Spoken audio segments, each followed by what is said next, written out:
Hello, and welcome to the RetroMacCast with James and John, where in each episode we'll stroll down the Macintosh memory lane. We'll discuss older Macintosh computers, collecting all things related to the Mac and Apple computer, and current topics from the perspective that only a couple of old Mac fans can provide. More than just a couple this week. Three That's old right. Mac fans.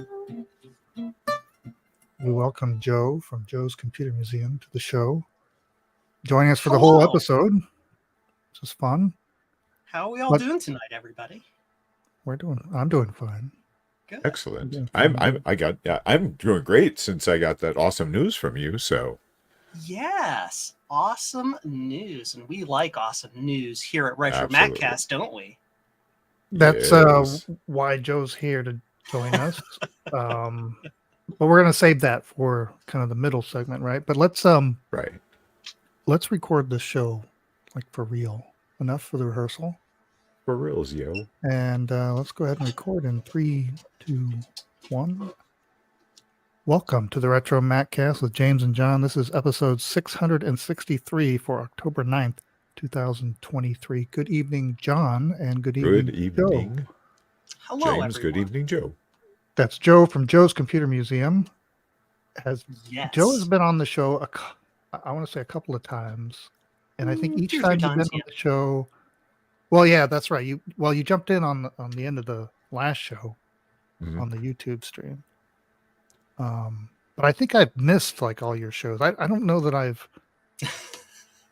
think you've been. Like I've been a guest or substitute something. James or something several Something times, like I guess. that. Yeah. So anyway, it's good to see you. And I'm looking at our backgrounds. I'm like, maybe we're going to set a record for the most junk on screen. It's, quite a sight, isn't it? I wouldn't have it any other way. I guess we're looking into your lab / Yeah. shop. Evil / Lair. Yeah. Yeah, my Yes. goodness. There's This so is much the happening. museum, 16 feet by 16 feet by 8 feet of cubic or half cubic joy. Yes. Wow. Yeah. That's not a lot of good space. I don't know how I fit it all in here, but somehow stuff keeps accumulating and I can still walk and get out. So, Right. bonus? Well, Joe is here. Let's hope you're in an area where that doesn't have like tremors or earthquakes or no, the we're like. luckily I am in central Ohio where we are far enough for most of such things to not have to worry about All right. the house toppling down on our heads. There's a good news story that all that stuff that he has there was put to good use. We weren't going to mention any of this because there was we don't want to tell sad stories, but it turned out to be a success. That is the repair of John's SE30 boards. Yes. But we'll save that story for the segment after next. But just everybody stand by for a real dramatic tale of the SE30 rescue. All right, so let's take a quick break and we'll come back with eBay finds. Wow, guys, we got a full house online tonight.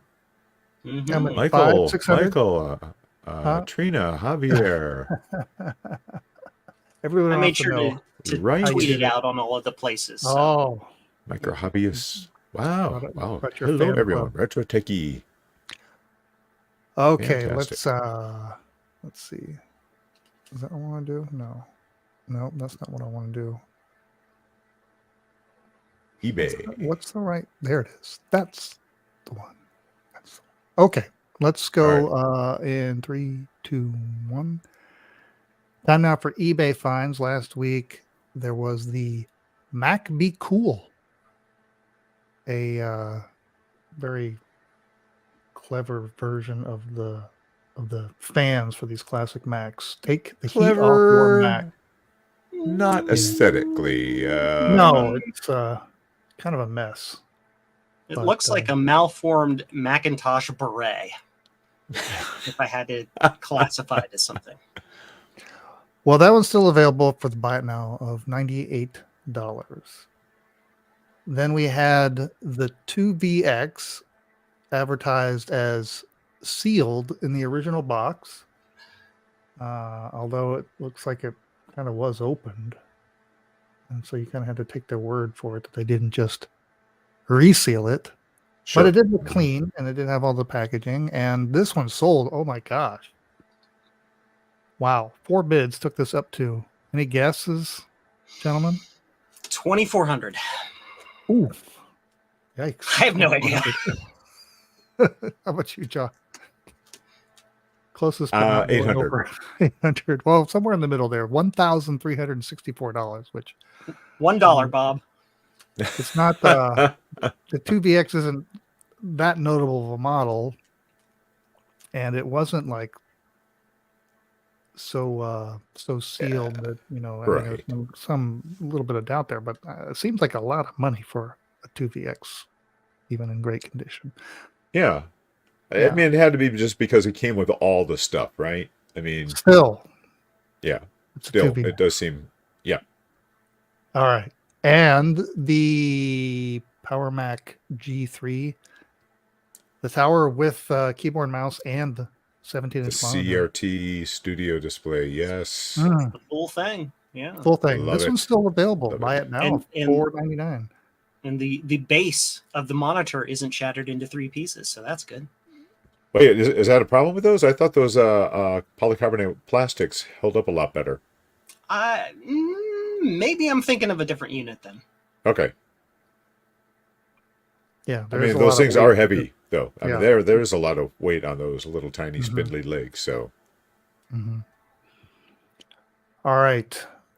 Let's begin with this. I'll zoom in a little bit on this. We've been talking a lot about these Japanese Ladies Professional Golf Association special edition power books. 145s, I guess, aren't they? The PowerBook 145 or 145B.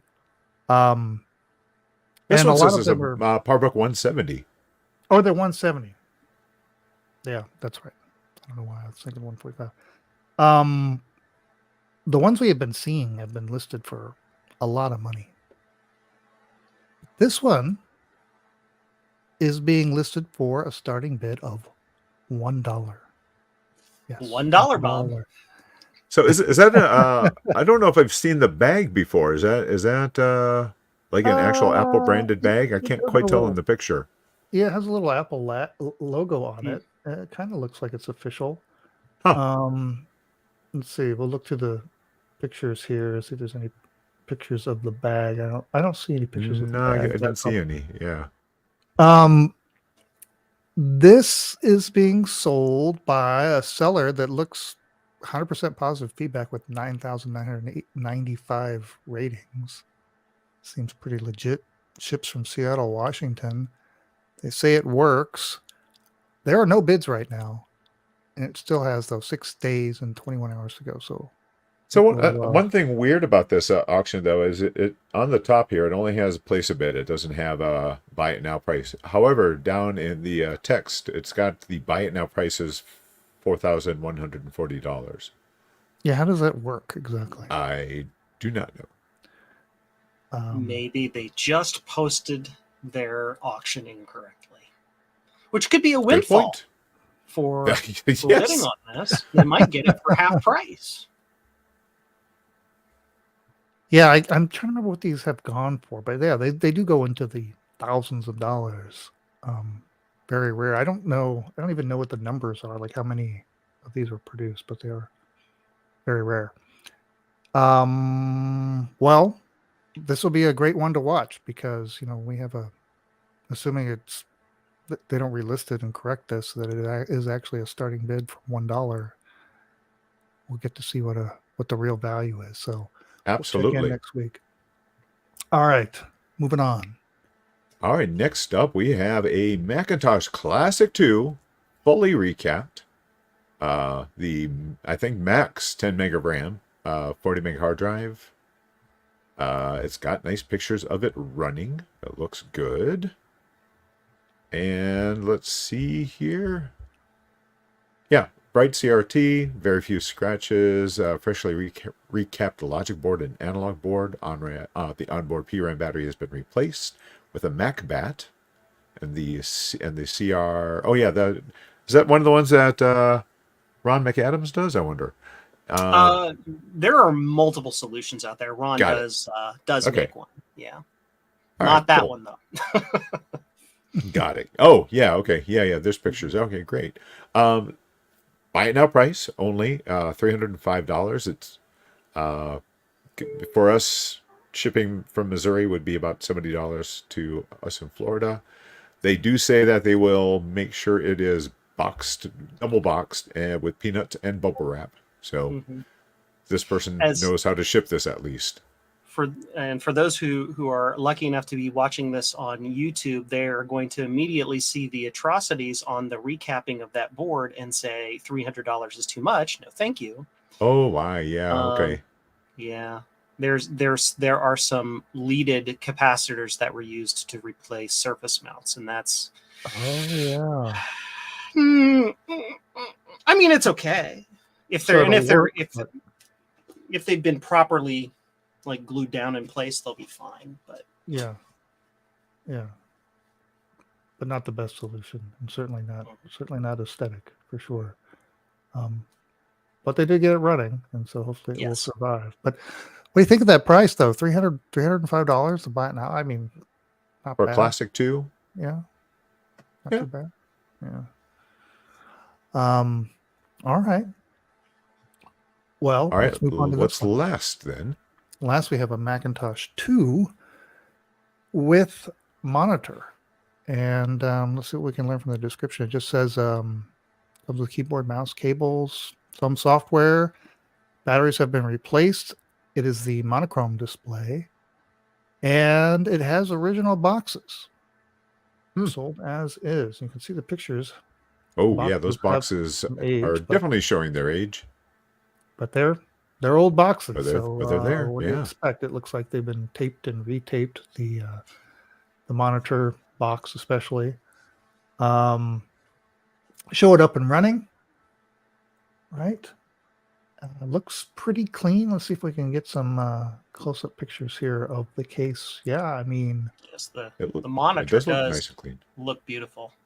It does. As far as its picture quality, it looks excellent. Right. Oh yeah. Oh, I'm talking about the case as well. Looks really good. Yeah, it is a nice, crisp, clear display with the original packing material, user's guide, some of the software. And actually, the CPU's box looks in pretty good shape. Mm-hmm. And some pictures of the inside. It's a very nice example of the first expandable Mac. I'm glad that they replaced the batteries, the lithium batteries. Right. They have a starting bid. What's that, Joe? I said replacing the battery is always a good decision. Yeah. Yes. Starting bid on this is $749.95, or you can buy it now for $1,995. I think they recommend local pickup in Buffalo, New York. I think that'd be smart, or you can have it shipped. Hopefully they'll do box in a box here on these things to really protect it. I wonder if the original styrofoam survived in those boxes. Sure, that stuff doesn't. Nice. I mean, if it was foam, it would be one thing. Yeah. Some of that stuff gets weird, but the styrofoam should be fine. Yeah. I mean, you don't run across this too often. I mean, a nice complete Mac 2 running with the original monitor. Very nice. All right. Well, we'll check in with this and the others next week. Okay. Oh, see, Trina's put in a bid on that laptop. $5. Hey, it's a start, right? I'm gonna outbid. You never know. Wait till $5 and a penny. No, they're just joking. It's still $1, still the high bid. I will bid $5. How about that? Here we go. 5. Oh, another bidder is winning. Oh, maybe I don't have the high bid. What's going on? Well, that would probably be Trina. If they, depending on what they put in for their max bid, all right, you're costing Trina money. Stop it. I just went to 8. I'm sorry, Trina. I'm gonna find your max. Keep going. All right, I have all day. Let's see. All right, let's do this. Let's tell this tale. And let's start in 3, 2, 1. Okay. Well, the real reason Joe is here Yes. is to So tell let's us start about- with yeah, tell us. Go ahead, So- John. Walk us through this. Kansas Fest. I knew Joe was going to be there. And I really wanted a working SE30. And so I brought Joe the worst SE30s possible, unbeknownst to me. But so I get an email from Joe saying, yeah, this isn't, these are bad. But then the miracle happens and I get what, another email. What was bad? Like, what, Well, that's what we're about to okay. ask, because Well, John, why don't you let everybody know what your symptoms, the symptoms you were having with the machines before I dig into the details of what I found. Yeah, they were in functioning. They were in units, right? And you tried to boot them up, and I can't even remember anymore. I mean, they weren't It's just been bare too long. boards that you had. That was I in mean, the before times. They went. Yeah, into exactly. So one of them I brought him in the case, and the other one I brought him just a board. Okay. Yeah. A board So- that had no case that you just had lying around. Well, one I pulled because there was no reason to. Oh, I was because I Transport. wanted him to be able to check, so I knew I had one one working verified power supply yeah. at least. So But you don't remember the details of why it wasn't working. You just knew No. it wasn't. No. It needed help. right. Okay. Yeah. Mhm. All right. So that's all the information that you had, Joe. Is that, or did you remember receiving more information than that? That's pretty much. I think there was a description of a symptom of the what's called CMAC, which a lot of people Oh, know what that The is. Those who checkerboard, do- right? Yeah, or the checkerboard or the stripe pattern. Mm. And of course, CMA is a Japanese term meaning striped or zebra. So that's where that kind of came from. But it was giving that typical symptom, and many SE30s that fail have that problem. And it's a symptom of the processor during the boot up sequence is not able to initialize the video memory. And so the video memory boots up with its default pattern that's in it, and it's just straight, basically.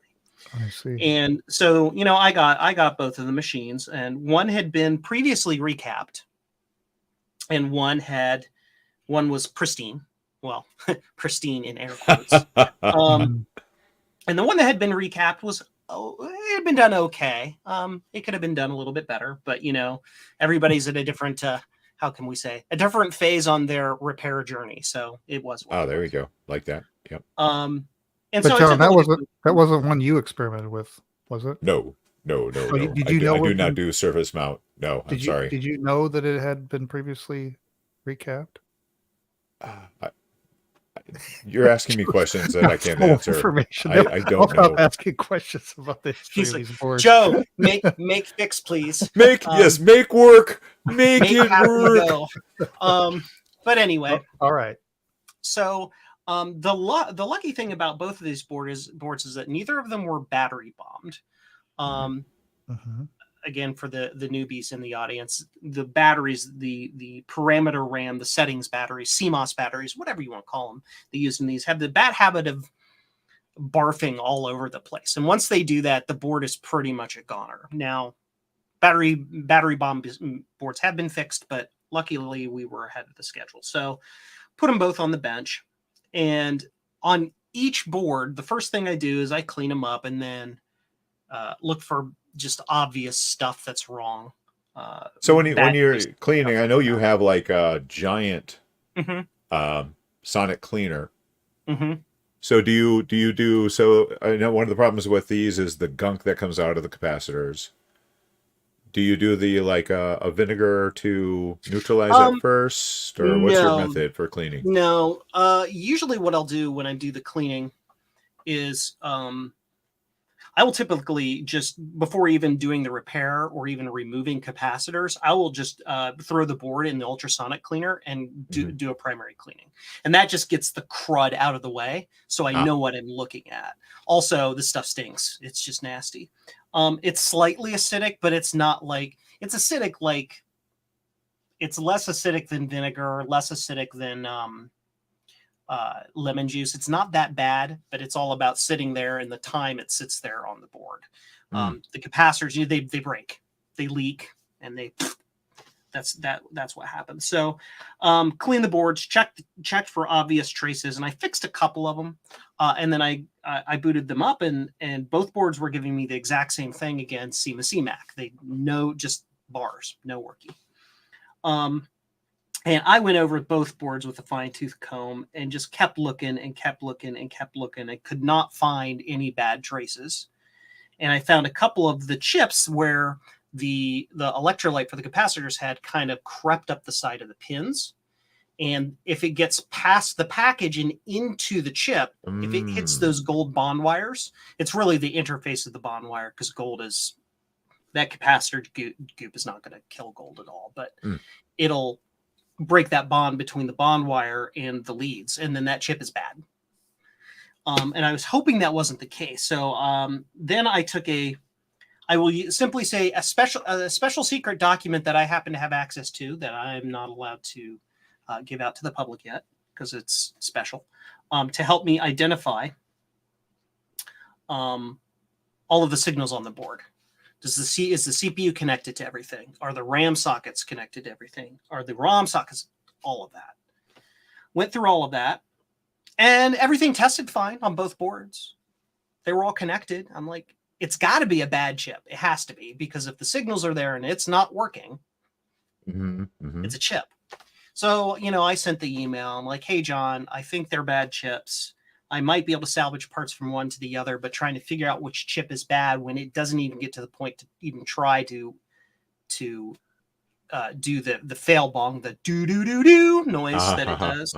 It's hard for me to even tell whatever chip is. And I just set them to the side. And I came back a couple weeks later. I'm like, because I don't give up. I will keep cranking on it if I have the time to crank on it. And so I put it on the bench again. And I just really start digging. And what I did then is I started lifting chips off the board and looking underneath the chips, because sometimes there could just be traces underneath the chips that will connect two chips together that's like not the CPU. It'll like connect the swim chip to a buffer or something like that. And that's not in my special magical document that I have. And I found several bad traces under the chips. Oh, wow. And that is a big thing. Sometimes when you're doing the diagnostics on SE30s, you know that it's got to be a bad trace under the chip, because you see all the traces that you can visually see are fine. But like, say it won't initialize the SCSI port, and you'll know, well, it's got to be a pad under the SCSI chip. You take the chip off, you fix it, you put it back. But these were insidious. One of them had bad traces under, I think, the serial port. Why that would keep it from posting, I don't know. It shouldn't, but it didn't. And the other one, like half the board was bad. It was just gone. Oh my god. It's just traces all up in here. And it's pretty typical for the traces to be in this row here above the RAM sockets, because that's where all the electrolytics are that fail. And it takes out a lot of the little chips, or the traces to the chips in that row, which control how the CPU talks to the video memory effectively. And that causes that issue too. But found those bad traces under those chips. I'm like, yeah, put it together and hope. Put it together, and then they both worked. Wow. Like that. That is tenacity. Wow. So, and that can help folks understand too, what it can take to get these boards working sometimes. It's a factor you got to get in, dig in, and keep going and not give up. So how are you fixing traces? I mean, is it just reflowing solder, or is it you're having to make little bridge pins, or? Yeah. hard to describe on a podcast. What I will say is there are several of our compatriots in the community here that if folks want to go back and watch some videos that they've done, my videos, Bruce of Brankus Creations, Steve of Mac 84, we all do that kind of work, and we can, if you watch those videos, you can see how it's done. Okay. The description though is use a scalpel. And you carefully with a microscope find every trace that just lack of a better way to put it, looks weird. You'll see little black spots. You can see where the solder mask has peeled up from the trace, and I have to inspect that. Use a scalpel and you scrape the solder mask off, and you can look for those breaks and those traces. And then you use a little flux and a little solder. You tin that trace so it's got solder on both sides, and use a super, super tiny 32 gauge wire. Just bridge across it. Wow. And then and then when you're done, you can paint over it with solder mask to prevent further oxidation, and cure that mask, and then you're done. Yeah. But one of these, the pads for some of the capacitors had like separated from the trace, so those had to be repaired. And another thing that's really insidious is you can have a pad to trace connect fault right at the edge of the pad that even in a microscope you can't see, but you'll have to take what's the thing, a meter, brain fail continuity meter, thank you, and test both sides, and you'll test it. You're like, that looks perfect, but nope, gone. And so you have to put a little piece of wire across that too. So interesting. It's just a lot of detective work. Yeah, a lot of experience. Again, fantastic. Bravo to you. I'm very excited to get them back. I can put them into my Mac Effects cases. They're going to look very spiffy behind me. So I am glad I was able to get these SEs working, or at least SE plus SE board up and working for you, and you can get that back in your collection. Now we just need to get you a better tube for your SE30 here, because this one's got a little bit of screen burn on it. I've got others. Good. Yeah. I've got plenty of screens to choose from, so it will be good. Yeah. Yes. And I'll be putting a wonderful blue SCSI in there. Which, if you're looking for a blue SCSI, Joe is a great place to get to get the blue SCSI. JCM-1.com. Yes. If you're looking for blue SCSIs, I usually don't suggest just my site, because we're a team of folks that sell the blue SCSI, and we're worldwide. So whether you're US, Canada, South America, Europe, Asia, Australia, any continent, I think we're on every continent except South America and Antarctica. And you can find your local seller by going to bluescuzzy.com. And doesn't have to be me, can be any one of us. We're all happy to provide that basically as a public service to keep people's old Macs working and get the old spinning discs out and the new goodness in, so that your Macs will live forever. There you go. Awesome. Joe, thank you so much. You are welcome. I aim to please. All right. Excellent.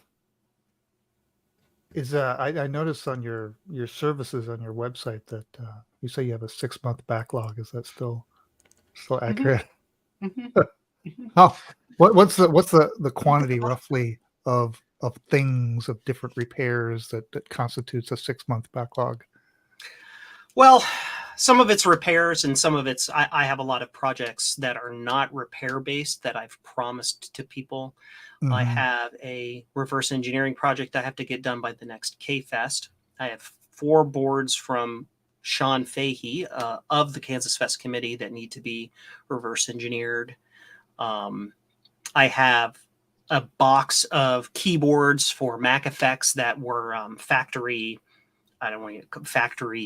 fails, whatever, returns that need to be repaired, and lots of different things. And then then I get weekly orders on my website, which those take 2 days right there to do. So it takes a while to get to everybody, and I don't want to how can I put it, rush through things. Sure.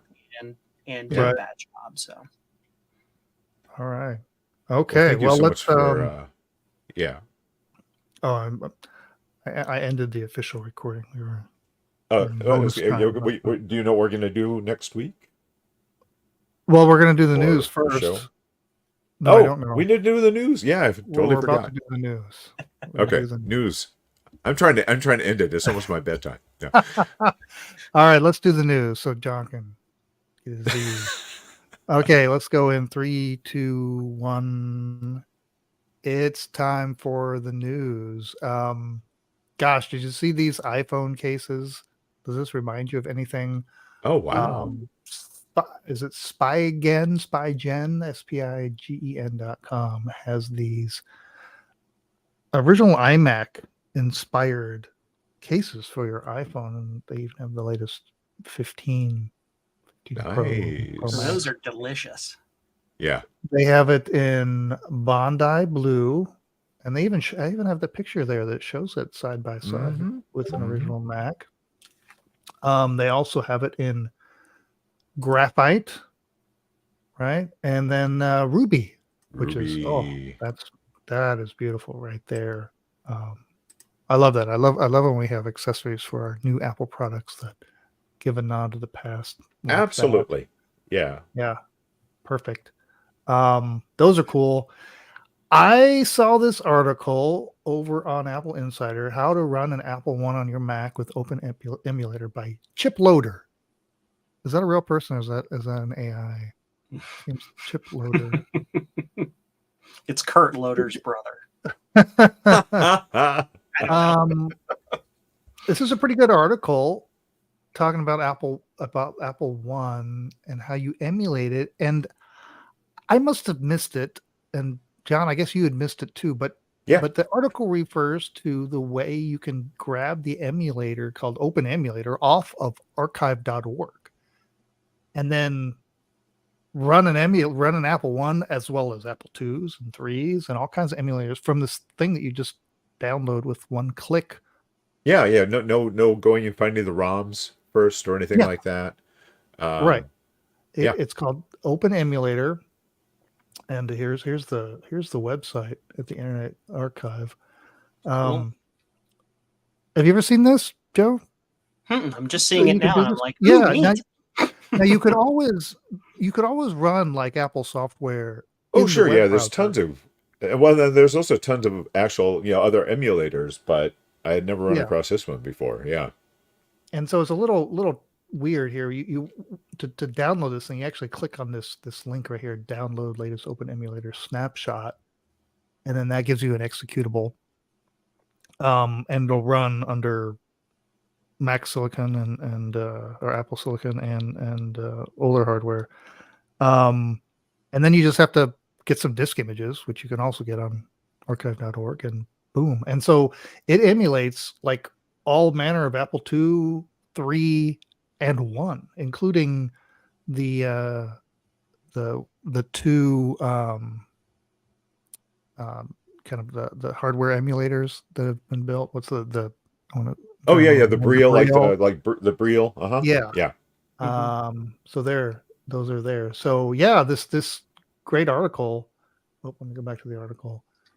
Walks you through choosing. Oh, there's a screenshot showing the Schatz A1 and the Brielle Replica 1, as well as an emulation of the original Apple One hardware.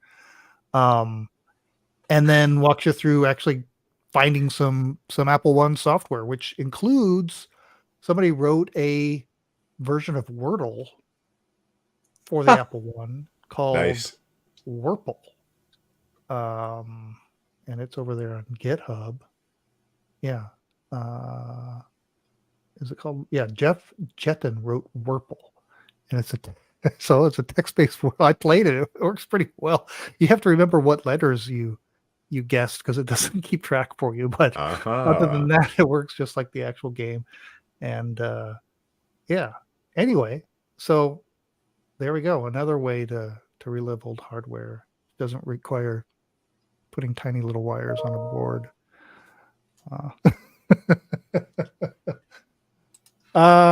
Okay. And I got one more thing. You know who Finn Wolfhard is? Mhm. do not. He was on Stranger Things, or still is. I guess Stranger Things Oh, is yeah, okay. still rolling on. He was on his. I guess this is official. It's called Finn Wolfhard Updates. I don't know if that's his. Maybe that's his actual X account. I'm not sure I can get used to saying that. Was Twitter, now it's X, but he's pictured next to this. I don't know if it's his. I don't know what the story is here, but it's a Geo Metro that's very custom. Oh my gosh. And it's painted like the old Apple computer Oh. sponsored race cars, the Porsche most notably, with That's the brilliant.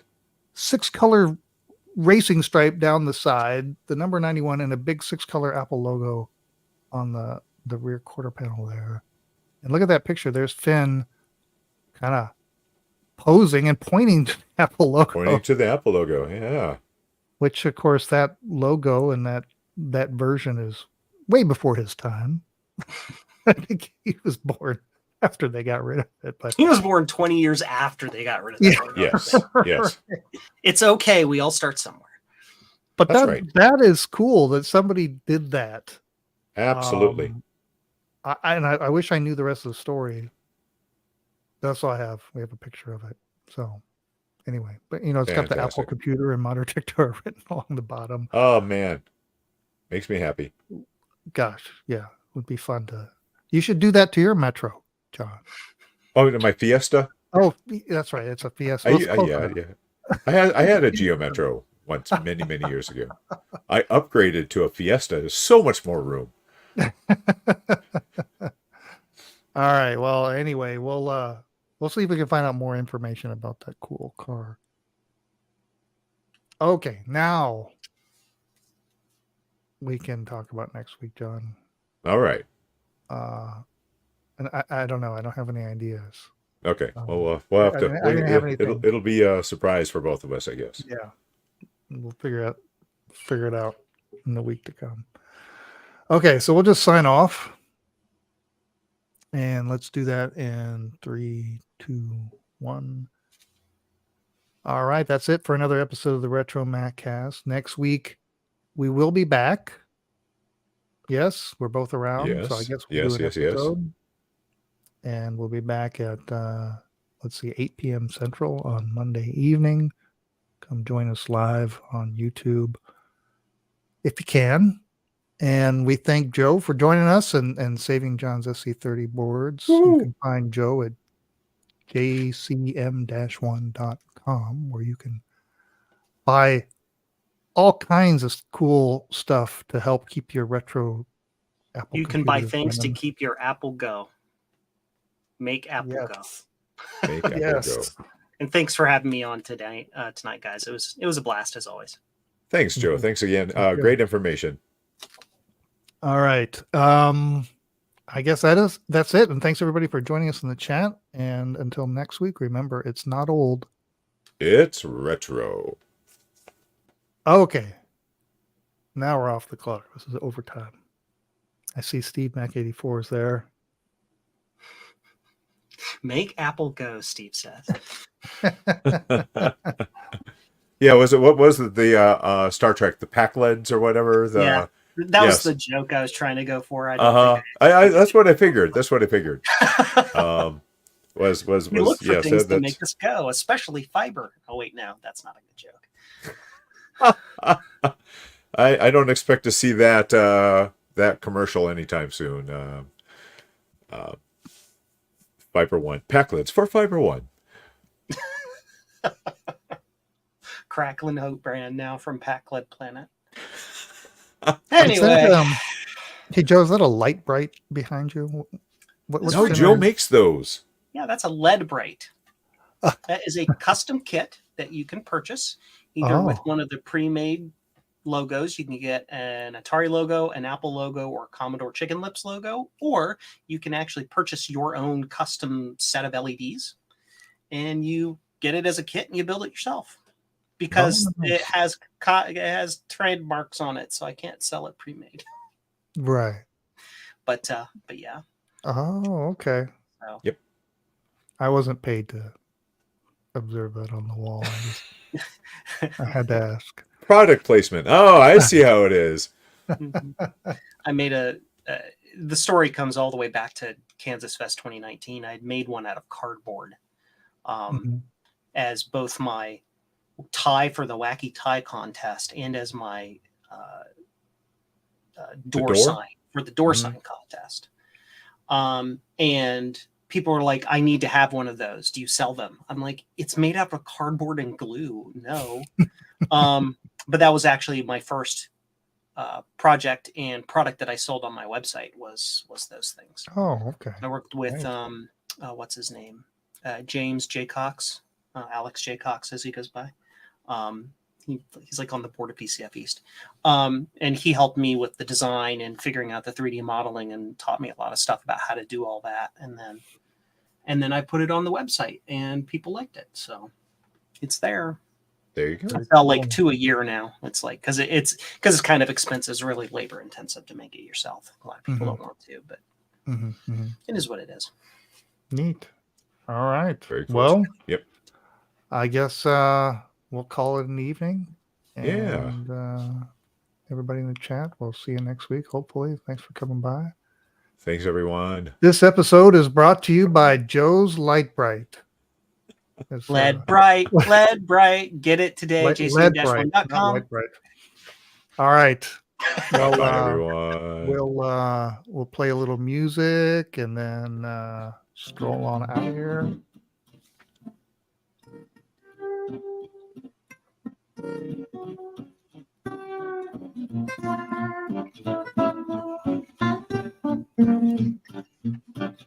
Thanks for listening to the RetroMacCast with James and John. Email listener comments and questions to retromaccast@gmail.com or post comments on our website at www.retromaccast.com.